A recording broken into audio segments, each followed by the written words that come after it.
भद्रं पश्येमाक्षभिर्यजत्राः स्थिरैरङ्गैः सुष्ठुवागं सस्तनूभिः व्यशेम देवहितं यदायुः स्वस्ति न इन्द्रो विश्वश्रवाः स्वस्ति न पूषा विश्ववेदाः स्वस्ति न साक्षर्यो अरिष्टनेमिः स्वस्ति नो बृहस्पतिर्दधातु ॐ शान्ति शान्ति शान्ति। नारायणं पद्भुवं वसिष्ठं शक्तिं च तत्पुत्रपराशरं च व्यासं शुकं गौडपदं महान्तं गोविन्द्र योगीन्द्रमथास्य शिष्यं श्रीशङ्कराचार्यमथास्य पद्मपादं च हस्तामलकं च शिष्यं तं त्रोटकं वार्तिककार्यमन्यान् अस्मद्गुरून् सन्ततमानतोऽस्मि. So it's finished now. She's on the show. So what we'll do is after this class, I will put the bookmarks that she brought for everybody, then we boom, it will just go to it. Okay, this one is 20. Uma, कौन सा है verse? नहीं, ये है Chapter 4? 26. 26. Yeah, chapter 4. So what I do is I always send. So everybody look at their WhatsApp. Yeah, I saw. That's why in the morning I... Yeah, but today if you put the mark, then you will be okay next time. So we all just remember over here, it is going to get all heavy and all that. But basically, he's telling you that the, Brahma Satyam Jagat Mithya. अगर सब लोग ये रट लो ना, तो ये शुरू करने के पहले तुरंत सोच लेना मन में. Then everything will become clear. Otherwise, we'll sit and argue. Others will be confused. Yes. So if you remember that, he's only trying to, because I told you that they said that the debate went on for 1,000 years between Advait and Dvaits. And the Dvaits were also masters. So he had to shatter every little point. That's what he's doing. That's all. But basically, he's coming to that conclusion. And Bhagavad Gita is in line with it. But Bhagavad Gita is very kind, like I said. It actually encompasses everything. But the final message is, Brahma Satyam Jagat Mithya. Oh, yeah. 100%. So then it's not anything different from this. That's all. I gotta get the tune right. Chittam na sansprishatyartham. Chittam na sansprishatyartham. Narthabhasam tathaiva cha. Abhuto hi yataschartho. Narthabhasat tata pruthak. Chittam is mind.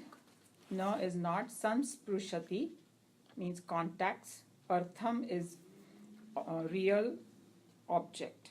Arthabhasam means an apparent or illusory object. Na tatha eva cha, and also not. Abhutaha, non-existent. Hi yataha cha, because indeed. Artha is again a real object is. Arthabhasaha, nor is there any apparent object. Pruthak, other than the mind. Okay, you can read it? The mind. The mind does not contact objects of the external world, nor are the ideas which appear as external objects any delusionary reflection upon the mind. We say so because objects are non-existent, and the ideas which appear as objects in the outer world are not in any sense separate from the mind.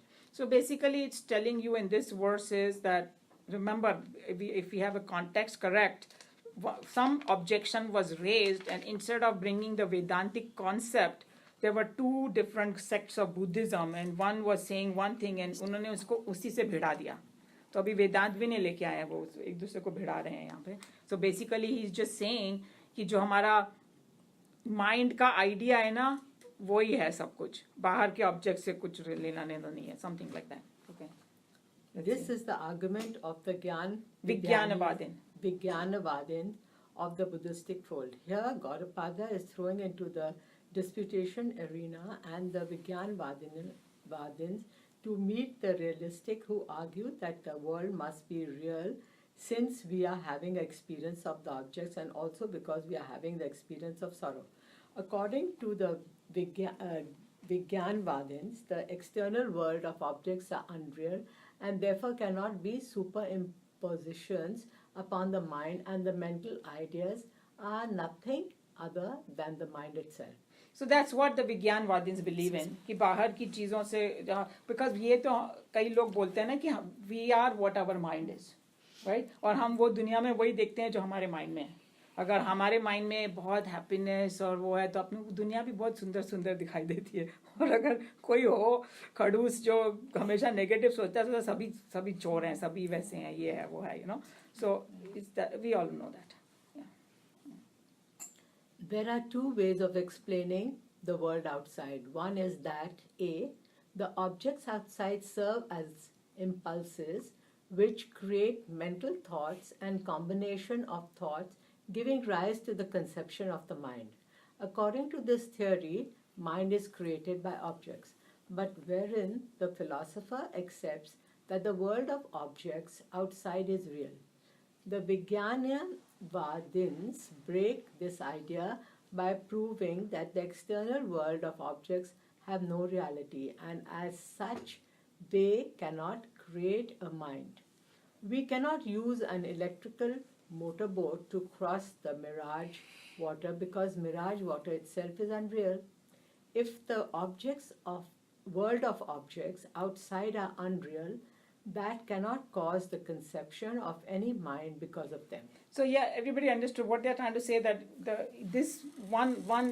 are only two ways this is possible, he's saying, mind or uska relationship. One is that outside objects are creating the mind. So he's saying that's not possible because he has proven that outside objects are unreal.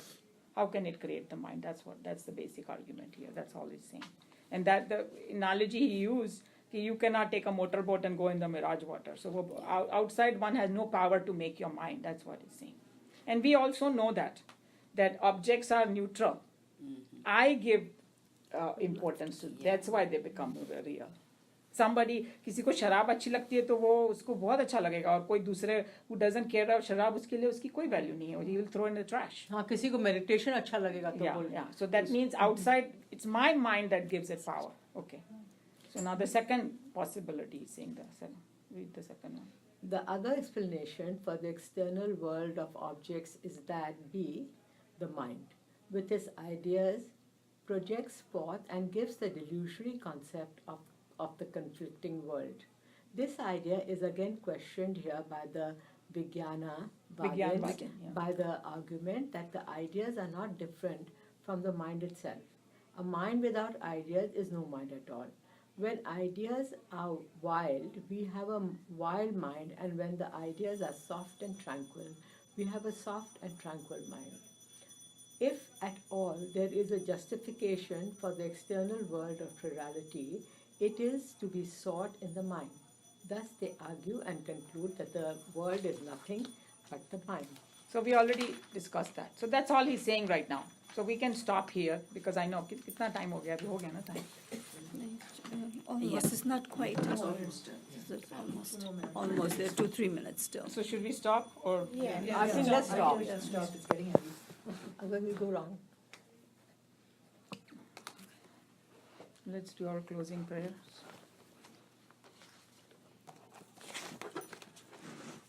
Om Sarve Bhavantu Sukhina Sarve Santu Niramaya Sarve Bhadrani Pashyantu Ma Kaschid Dukha Bhave. Om Shanti Shanti Shanti. Hari Om Shri Gurubhyo Namaha. Hari Om Shri Gurubhyo Namaha. Om Astoma Sadgamaya Tamsoma Jyotirgamaya Mrityurma Amritam Gamaya. Om Shanti Shanti Shanti.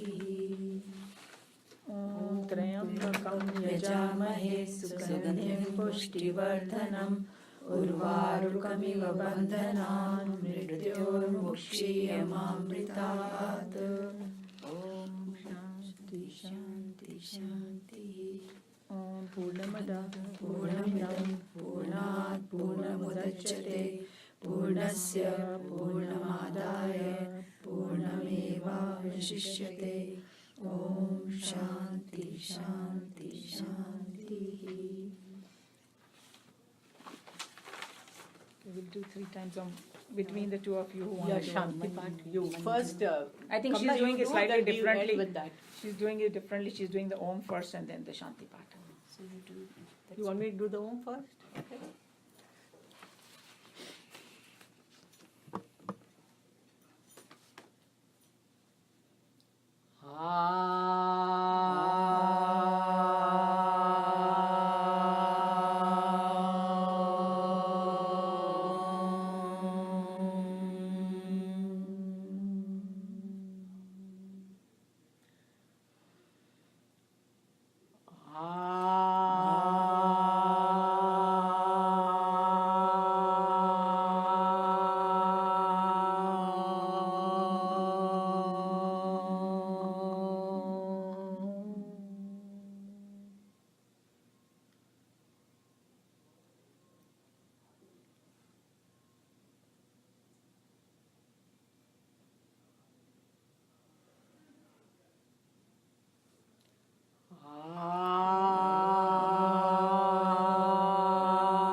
ॐ द्यौः शान्ति अन्तरिक्षं शान्तिः पृथिवी शान्तिः रापः शान्ति रोषधयः शान्तिः वनस्पतयः शान्तिर्विश्वे देवा शान्तिर्ब्रह्मा शान्ति सर्वं शान्ति शान्तिरेव शान्ति सामा शान्तिरेधि ॐ शान्तिः शान्तिः शान्ति ॐ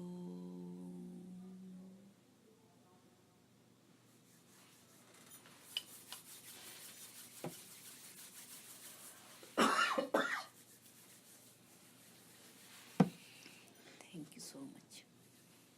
My pleasure. मुझे लगा कि this was my dream come true because I always wanted to have. Oh, you are recording? I'm recording. Okay, good. What I'm gonna do, I'm gonna just do one continuous recording, but you do the half one. Okay.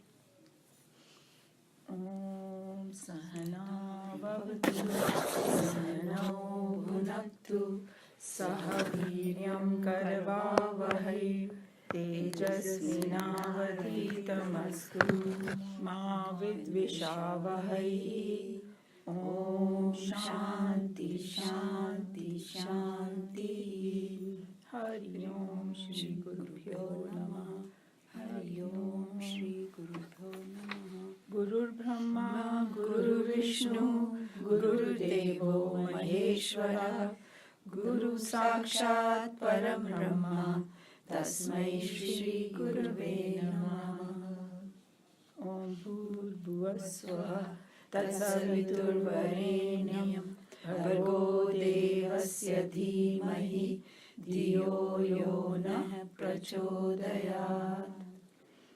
Tvameva Mata cha Pita Tvameva Tvameva Bandhushcha Sakha Tvameva Tvameva Vidya Dravinam Tvameva Tvameva Sarvam Mama Deva Deva Tvameva Sarvam Mama Deva Deva. Okay, so we are beginning the Bhagavad Gita. And most of you know about it, but just a little background. I think everybody knows it comes from Mahabharata. And I think I had said that before, that there is something called Prasthanatraya in our Hinduism. Those are the three main authorities on Vedanta. So one is Brahma Sutra, one is Upanishad, and one is Bhagavad Gita. And the meaning of it is that it has the authority to all these natural laws and all which are there. So people turn to it to learn from it. That kind of authority it has. And Mahabharata, as all of you know, is an epic. It has 100,000 verses. And it is said that whatever is not there in Mahabharata doesn't exist in this world, but basically what they're trying to say is whatever you learn from Mahabharata, that's all is worth learning. Besides, everything is, because there are both ways you can look at it. So it is that kind of, because it is, most of us know the story, every kind of political situation, family situation, social problems, everything is in there. So if you are having some kind of issue, you can always learn something from there. That's what basically it is.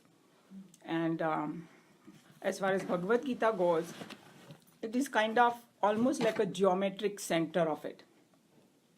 And Swamiji, our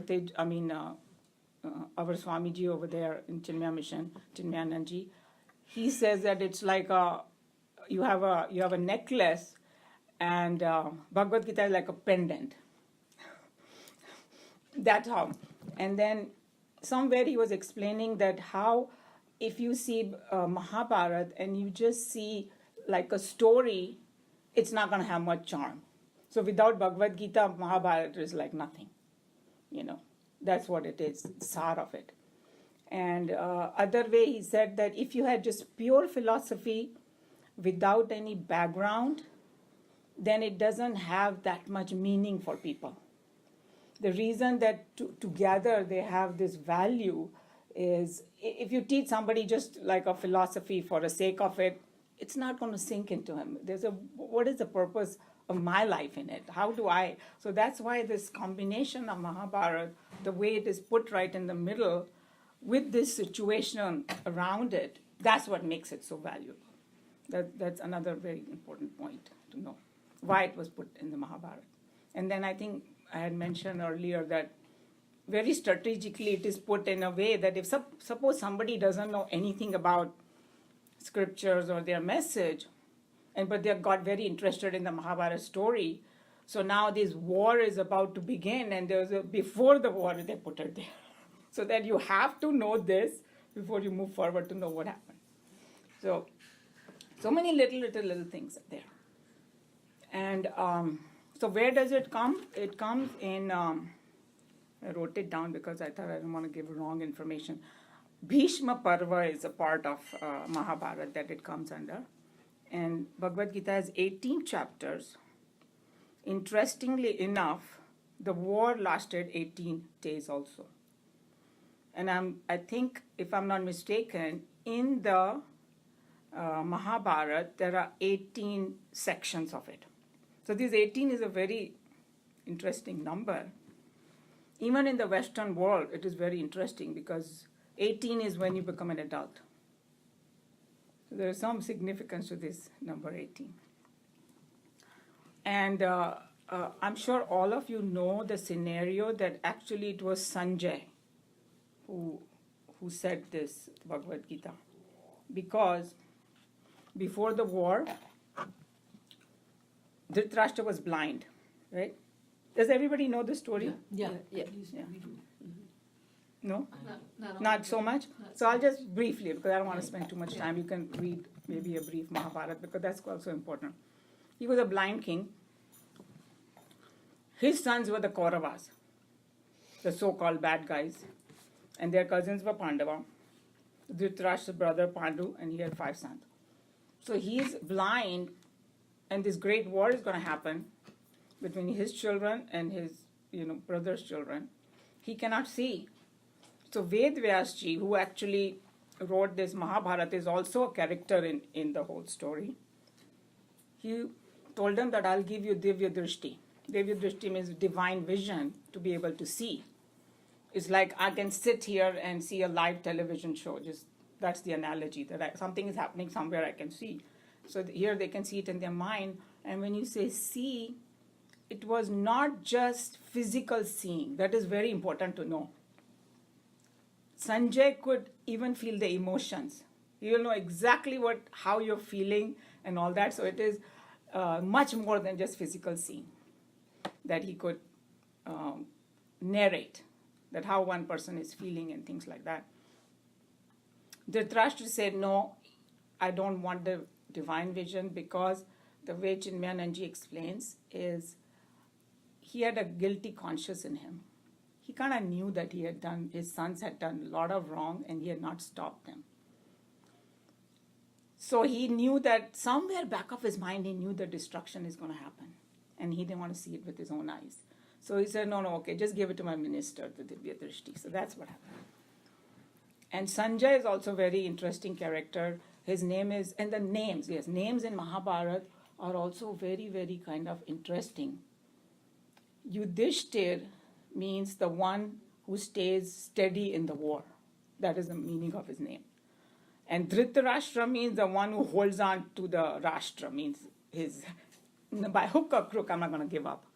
And Sanjay means the one who has won over his indriyas, like his mind is like equanimous. So actually, he deep inside his heart, he wanted the king to stop the war. Because Dhritarashtra was the only one who could stop the war, because he was a king, and if he decides that doesn't, so if as we go, because the first chapter, all these things are there. So you will see that how his sympathies are towards Pandavas in each, because Bhagavad Gita is a very power-packed thing. So what I wanted to give the message today, that we are studying it from the beginning, but this is like a lifelong friend, kind of. You have to continuously study, go back, and every time you will get something more. That's what it is, because it's so even every word has a lot of psychology behind it. So we will just cover parts of it, because we can't cover everything, but we should just study on our own a lot more, as we go along with this. So I think with that little bit of background, we can move a little bit forward. So what I did was, we'll start with Gita Dhyanam, but it's very long. I put that thing, is so strong. Just put it at one side. Yeah, that's why it started becoming very strong, so I'm just removing. So Gita Dhyanam is something that everybody does before they start the Bhagavad Gita, but there are many verses. So what I thought that we will do one paragraph each time. Of it, so that we at least go through it. So whoever has this book, Lakshmiji always does the fifth one also. The fifth paragraph or the fifth verse. which one? What is it? Mukam Karoti? No. No. This is the fifth one. Vasudeva Sutam But the Devam Kansacharuna Madranam. Okay. Whenever she starts anything, even, she just does that one. Yeah, first. that's I like don't a small prayer we can do. Yes. So this is Gita Dhyanam in my book. Well, it stays one over here. Yes. So another thing I wanted to just remember that about Bhagavad Gita, why it is so important for us.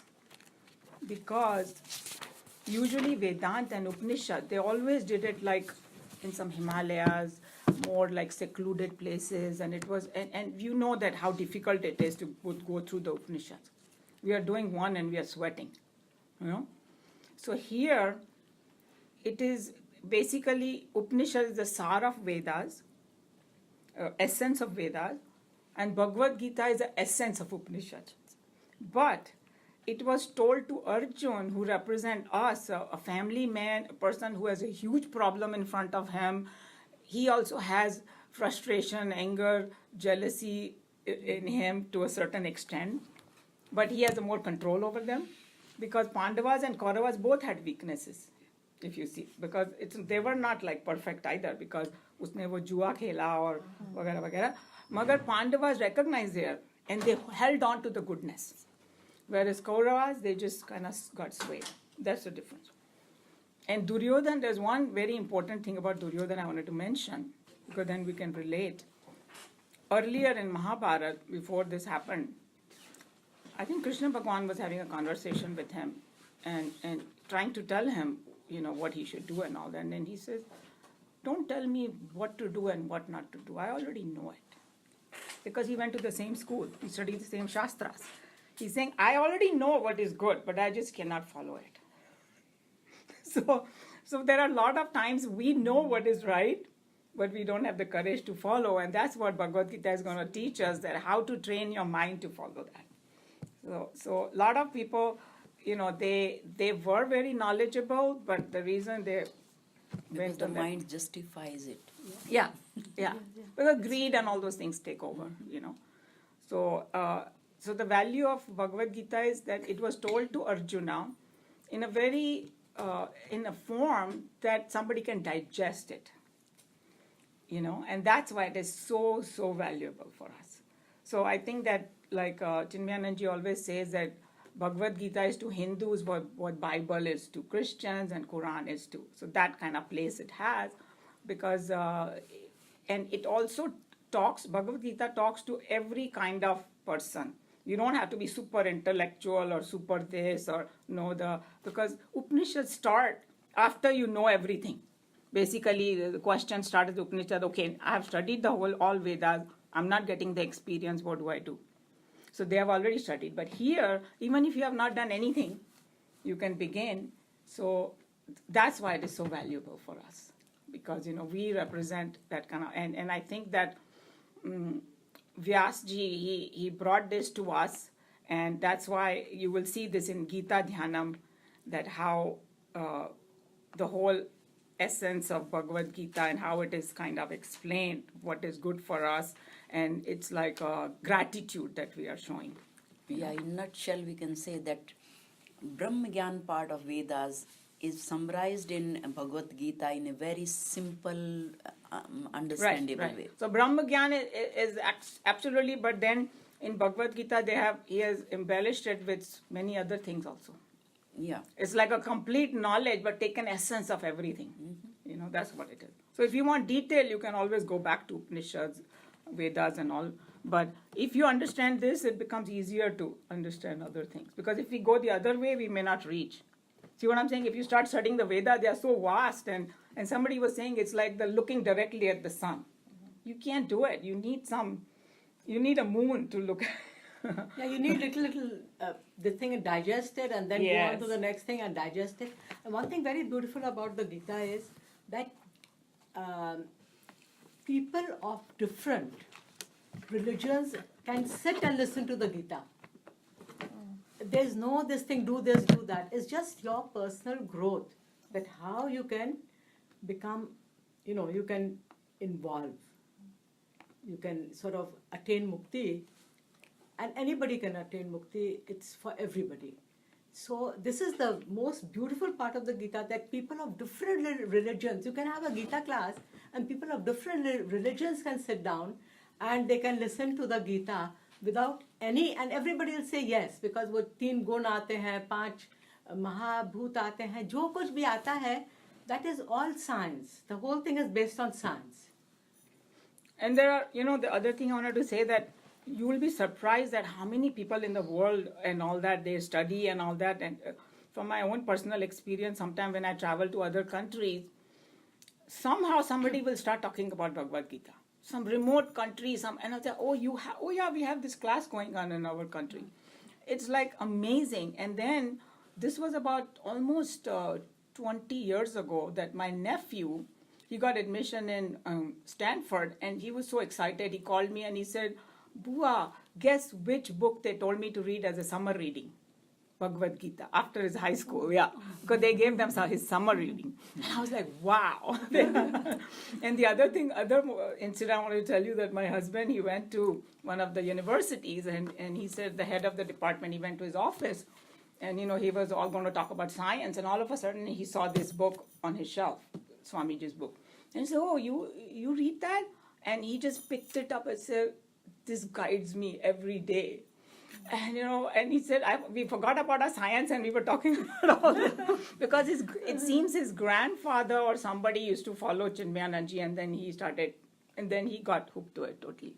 So you will be surprised. And the third story, these are all true stories.